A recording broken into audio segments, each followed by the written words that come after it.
Kebanyakan orang tidak berniat menghancurkan hidup mereka sendiri, tetapi jalan menuju kehancuran ditaburi dengan langkah-langkah kecil yang hampir tak terlihat. Ada kebenaran yang brutal dan tak terucapkan tentang wanita yang sudah menikah yang kebanyakan pria tidak melihatnya. Kebenaran itulah yang membuat mereka menjadi mangsa yang paling mudah, bukan karena mereka lemah, bukan karena mereka kurang moral, tetapi karena sifat manusia terhubung dengan godaan. Tidak seorang pun bangun suatu hari dan berkata, "Saya pikir saya akan mengkhianati semua yang telah saya bangun." Itu terjadi pada saat-saat terkecil, percakapan yang tidak bersalah, tatapan yang berlama-lama, cara jantungnya berdetak sedikit lebih cepat ketika dia mendapat pesan dari seseorang yang bukan suaminya. Psikolog telah mempelajari ini selama beberapa dekade. Mereka menyebutnya erosi batas yang lambat, satu langkah pada satu waktu. Satu pikiran pada satu waktu sampai suatu hari dia melihat ke cermin dan tidak mengenali orang yang menatapnya kembali. Jadi mengapa beberapa wanita yang sudah menikah begitu mudah dibujuk? Dan yang lebih penting, bagaimana mereka membenarkannya pada diri mereka sendiri? Itulah yang akan kita ungkap. Mari kita mulai.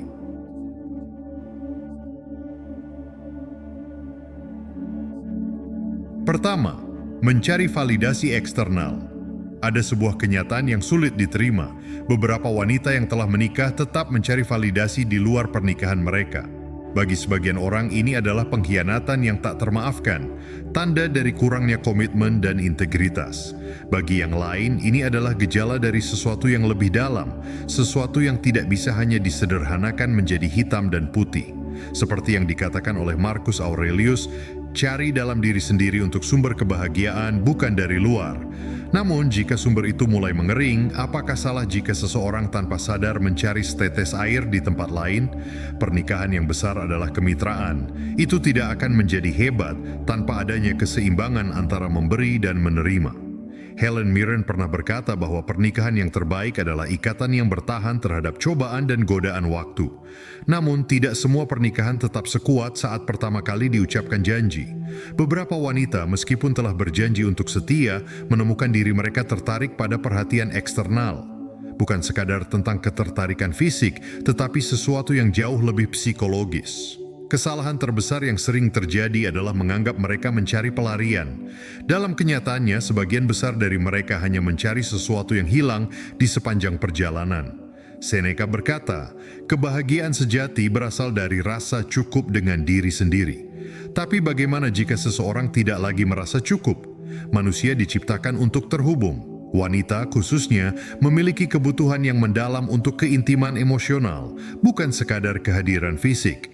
Di awal pernikahan, keintiman ini begitu nyata, percakapan larut malam, tatapan penuh arti, perasaan dilihat dan dihargai. Namun seiring waktu, rutinitas mengambil alih. Percakapan mendalam berubah menjadi diskusi logistik tentang daftar belanja dan tanggung jawab rumah tangga. Gairah digantikan oleh tugas, dan yang lebih buruk dia mulai merasa tidak terlihat.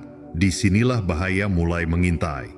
Dr. John Gottman, seorang psikolog hubungan terkenal, menjelaskan bahwa pembunuh terbesar dalam hubungan bukanlah pertengkaran, melainkan ketidakpedulian.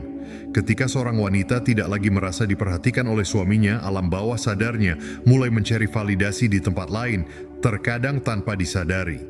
Epictetus mengajarkan, hanya orang bodoh yang mencari validasi dari luar dirinya. Tapi bagaimana jika lingkungan yang seharusnya menjadi sumber validasi malah membuat seseorang merasa tidak diinginkan? Manusia akan melakukan apa saja untuk menghindari kesepian, bahkan jika itu berarti kehilangan diri mereka sendiri dalam prosesnya. Mitch Albom pernah berkata bahwa satu pujian sederhana dari orang asing, satu percakapan dengan pria yang benar-benar mendengarkan, atau satu momen di mana dia merasa menarik lagi, bisa menjadi seperti oksigen setelah bertahun-tahun tercekik. Pernikahan membawa serta stabilitas, tetapi sisi gelap dari stabilitas seringkali membunuh gairah. Dalam psikologi ini disebut efek Coolidge, di mana hal baru memicu hasrat. Baik pria maupun wanita tertarik pada kejutan dan ketidakpastian. Jika seorang wanita telah menikah selama bertahun-tahun dan setiap hari terasa sama, maka secerca hal baru dapat terasa menggetarkan. Bukan karena dia tidak mencintai suaminya, bukan karena dia tidak setia, tetapi karena dia merindukan sensasi merasa diinginkan. Kita paling hidup ketika kita merasa dicintai dan diinginkan. Tapi cinta bukan hanya tentang bertahan bersama, melainkan tentang memilih satu sama lain setiap hari. F. Scott Fitzgerald pernah berkata bahwa seorang wanita merasa paling berkuasa ketika dia dikejar, ketika dia tahu bahwa dia adalah keinginan seseorang. Itu mengingatkannya pada dirinya yang dulu, lebih muda, lebih percaya diri, seseorang yang merasa menarik tanpa usaha. Bahkan jika dia tidak pernah berniat untuk melampaui batas, ia mungkin mulai berjalan mendekatinya hanya karena di momen-momen itu dia merasa hidup kembali. Kedua, hilangnya identitas sosial. Ada satu alasan lain yang jarang dibicarakan tentang mengapa beberapa wanita yang sudah menikah mencari validasi di luar. Hilangnya identitas sosial. Banyak wanita setelah menikah mulai merasa bahwa mereka bukan lagi individu. Mereka adalah istri seseorang, ibu seseorang, pengasuh seseorang. Identitas mereka bergeser dari siapa saya menjadi siapa saya bagi orang lain. Sebelum menikah, dia adalah individu dengan impian, minat, dan hasratnya sendiri. Setelah menikah, dia didefinisikan oleh perannya sebagai pendamping, ibu, dan penopang keluarga. Peran ini memang mulia, tetapi bisa juga membatasi. Jika seorang wanita tidak lagi merasa seperti dirinya sendiri, dia mungkin mulai mencari interaksi yang membuatnya merasa bebas dari peran tersebut. Dan terkadang interaksi itu datang dalam bentuk perhatian dari pria lain. Jadi, apakah mencari validasi di luar pernikahan adalah sebuah kesalahan?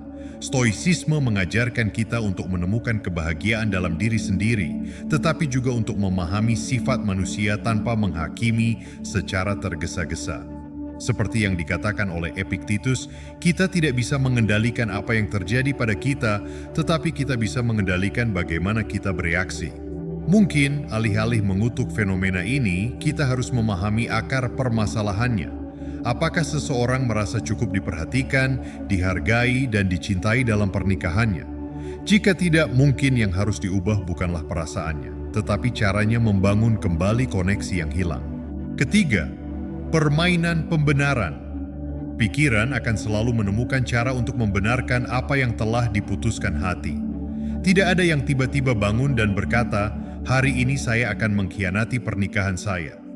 Itu bukan cara kerja realitas. Pengkhianatan, baik fisik maupun emosional, bukanlah ledakan mendadak, melainkan erosi yang lambat. Seperti tetesan air yang mengikis batu, setiap pembenaran kecil menyiapkan jalan bagi yang lebih besar. Jika seseorang mulai melakukan sesuatu yang salah, ia akan menemukan pembenaran untuk itu, kata Epictetus. Dan disinilah kebijaksanaan Stoik menghadapi realitas psikologis manusia. Apakah kita benar-benar memilih atau hanya mengikuti naluri yang kita justifikasi di sepanjang jalan?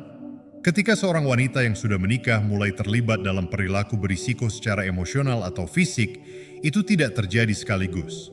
Itu adalah proses yang bertahap, seringkali dimulai dengan sesuatu yang tampak tidak berbahaya. Apa salahnya? Aku hanya berbicara dengannya. Tidak ada yang salah dengan itu. Tidak seperti aku berselingkuh, aku hanya menikmati momen. Otak manusia adalah ahli dalam menipu dirinya sendiri. Jika sesuatu terasa baik tetapi bertentangan dengan nilai moral seseorang, pikiran menciptakan alasan untuk menjembatani kesenjangan. Psikolog menyebut ini disonansi kognitif, ketegangan yang muncul ketika tindakan kita bertentangan dengan keyakinan kita. Orang yang paling mudah dibodohi adalah diri sendiri, kata Richard Feynman. Dan ketika ketegangan itu menjadi terlalu berat untuk ditanggung, pikiran membengkokkan kenyataan untuk melindungi dirinya sendiri. Seorang wanita yang sebelumnya setia mulai memainkan permainan mental. Dia meremehkan tindakannya. Ini hanya godaan, bukan sesuatu yang serius. Dia mengalihkan kesalahan. Jika suamiku lebih memperhatikanku, aku tidak akan merasa butuh validasi ini. Dia mengkotak-kotakan perilakunya. Ini tidak ada hubungannya dengan pernikahanku. Ini hanya sesuatu untuk diriku sendiri. Namun, semakin sering dia membenarkan, semakin jauh dia melangkah. Bagi banyak wanita yang sudah menikah, pengkhianatan pertama bukanlah fisik, tetapi emosional. Dan justru karena itulah hal ini menjadi lebih berbahaya. Dengan perselingkuhan fisik, batasnya jelas. Tidak ada area abu-abu dalam tindakan berciuman atau berhubungan intim. Tapi perselingkuhan emosional, itu adalah wilayah abu-abu yang licin. Teks larut malam, percakapan mendalam, berbagi impian dan ketakutan dengan pria lain, semuanya tampak tak berbahaya hingga dia mulai merasa lebih terhubung secara emosional dengan pria itu dibandingkan dengan suaminya. Marcus Aurelius mengingatkan, lihat ke dalam dirimu sendiri karena sumber kebahagiaan tidak berasal dari luar. Tetapi bagaimana jika seseorang merasa bahwa sumber itu telah mengering? Inilah dilema yang sering dihadapi wanita yang telah lama menikah. Mereka mulai membangun dunia rahasia yang memberikan mereka sesuatu yang tidak lagi mereka temukan dalam pernikahan. Saya pantas menerima ini. Ini adalah rasionalisasi terakhir dan paling berbahaya. Pada tahap ini, dia tidak lagi melihat tindakannya sebagai sesuatu yang salah. Dalam benaknya, mereka sepenuhnya dibenarkan. Saya telah berkorban begitu banyak untuk pernikahan ini. Saya pantas untuk merasa bahagia lagi. Dia mengabaikan saya selama bertahun-tahun. Jika dia tidak peduli, mengapa saya harus peduli? Saya telah setia begitu lama dan itu tidak membawa saya kemanapun. Apa gunanya? Pada titik ini, hubungan emosional yang dia bangun dengan pria lain terasa lebih nyata daripada pernikahan itu sendiri. Pikirannya telah sepenuhnya meyakinkannya bahwa melangkahi batas bukanlah pengkhianatan, itu adalah keadilan. Dan begitu seseorang percaya bahwa sesuatu dibenarkan, tidak ada yang dapat menghentikannya. Disinilah Stoikisme menawarkan perspektif lain. Seneca berkata, kita menderita lebih banyak dalam imajinasi kita daripada dalam kenyataan. Emosi yang intens seringkali berasal dari narasi yang kita buat sendiri, keyakinan bahwa kita diabaikan, bahwa kita pantas mendapatkan sesuatu yang lebih, bahwa kebahagiaan kita harus berasal dari luar diri kita. Tapi apakah itu benar, atau hanya permainan pikiran yang kita ciptakan untuk membenarkan keputusan hati yang sudah dibuat? Pada akhirnya, pilihan selalu ada. Apakah seseorang akan mencari validasi di luar atau memperbaiki apa yang rusak di dalam? Apakah kita tunduk pada keinginan hati atau melatih pikiran untuk tetap setia pada nilai yang lebih besar? Seperti yang dikatakan oleh Epictetus, kebebasan sejati adalah mengendalikan diri sendiri. Keempat, otak manusia dirancang untuk merasionalisasi apa yang terasa baik. Apakah wanita yang sudah menikah yang berselingkuh adalah korban keadaan atau dalang dari kehancuran mereka sendiri? Apakah mereka jatuh ke dalam perangkap yang dirancang oleh otaknya sendiri, ataukah mereka dengan sadar menapaki jalan yang mereka tahu berbahaya? Sebagian orang akan berkata mereka hanyalah manusia yang haus akan perhatian, terjebak dalam pernikahan tanpa gairah. Yang lain akan berargumen, tidak ada yang terjatuh secara tidak sengaja.